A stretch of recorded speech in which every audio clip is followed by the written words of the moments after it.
കർത്താവേ, നിൻ്റെ ഉന്നതമായ നാമത്തിന് സ്തോത്രം ചെയ്യുന്നു. കർത്താവേ, നിൻ്റെ വിശുദ്ധ പൗരോഹിത്യത്തെ മഹത്വപ്പെടുത്തണമേ. കർത്താവേ, സഭയിലുള്ള സാന്നിധ്യം പ്രകടമാക്കണമേ. 40 വർഷം ഞാൻ അർപ്പിച്ച കുർബാനയുടെ യോഗ്യതയാണ്.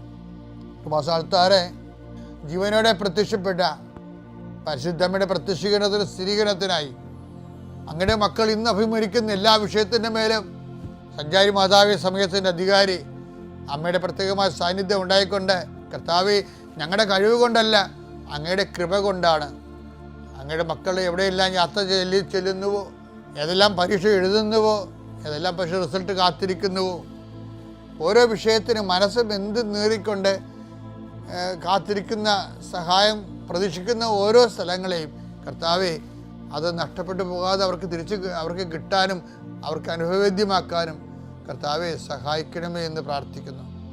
നഷ്ടപ്പെട്ടു പോകുന്ന സ്ഥലങ്ങൾ, നഷ്ടപ്പെട്ടു പോകുന്ന ബന്ധങ്ങൾ, നഷ്ടപ്പെട്ടു പോകുന്ന കരാറുകൾ, ഇങ്ങനെ നഷ്ടപ്പെട്ടു പോകാൻ സാധ്യതകളെല്ലാം കർത്താവിൻ്റെ നാമത്തിൽ ബന്ധിക്കുന്നു.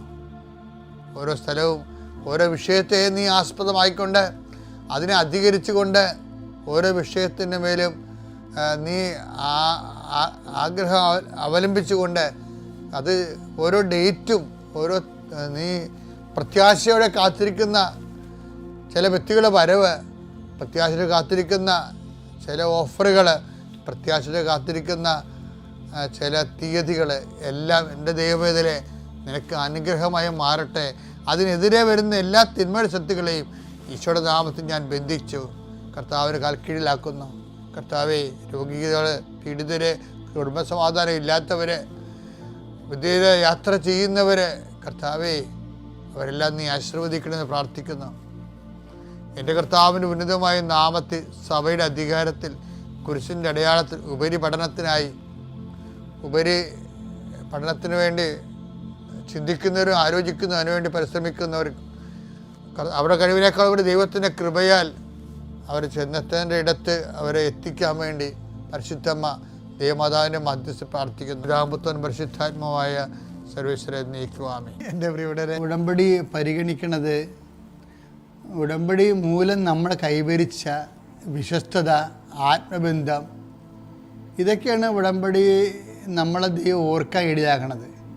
ബൈബിളിൽ എഴുതിയിരിക്കുന്നത് പഴയ നിയമമല്ലേ. കീർത്തനം 74:20 അങ്ങയുടെ ഉടമ്പടിയെ പരിഗണിക്കണമേ. പഴയത് ദൈവം ഇങ്ങോട്ട് വന്ന് എടുത്ത ഉടമ്പടിയായതുകൊണ്ട് ഞാൻ നേരത്തെ പറഞ്ഞിട്ടുണ്ട് നിങ്ങളോടത്. ജനങ്ങൾക്ക് തീർച്ചയായിട്ടും ആ ഉടമ്പടി അനുസ്മരിക്കണമേ എന്നൊക്കെ പറയാൻ പറ്റും. പക്ഷെ നമ്മളെ സംബന്ധിച്ചിടത്തോളം നമ്മൾ അങ്ങോട്ട് എടുത്തിരിക്കുന്ന ഉടമ്പടിയാണ്.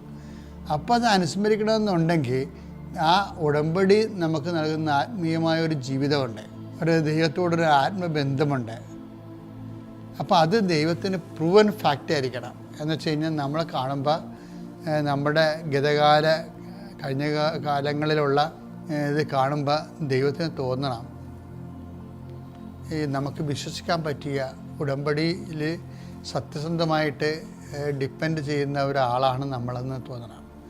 എൻ്റെ മക്കളെ, ഏറ്റവും വലുത് അത് തന്നെയാണെന്ന് എനിക്ക് തോന്നണത്. കാരണം വെച്ചാൽ ഒരിക്കലും ദൈവം ഒരാൾ പരിശോധിച്ച് കണ്ടെത്തിയെന്ന് പറഞ്ഞു കഴിഞ്ഞാൽ, ദൈവം ഒരാളെ വിശ്വസ്തനായിട്ട് കണ്ടെത്തിയാൽ പിന്നെ അവൻ്റെ വിശ്വസ്തയും വിശുദ്ധിയും ഒക്കെ ദൈവം തന്നെ സംരക്ഷിക്കാനുള്ള സംവിധാനം ഉണ്ടാകും. അവരെ ഈ മനുഷ്യൻ എന്ന രീതിയിൽ എന്തെങ്കിലും ചാബല്യമോ അല്ലെങ്കിൽ എന്തെങ്കിലും അശ്രദ്ധയോ ഉണ്ടെങ്കിൽ ദൈവം അതിൽ വീഴിക്കാതെ ദൈവം കൊണ്ടുപോകും. അപ്പം അതാണ് എൻ്റെ പരിശുദ്ധനെന്ന് പറയണത്. എൻ്റെ പരിശുദ്ധൻ അഴിഞ്ഞു പോകാൻ അനുവദിക്കത്തില്ല. ബൈബിളിലെ ഏറ്റവും രസകരമായ വാക്കാണ്. സങ്കീർത്തനങ്ങൾ 16:10.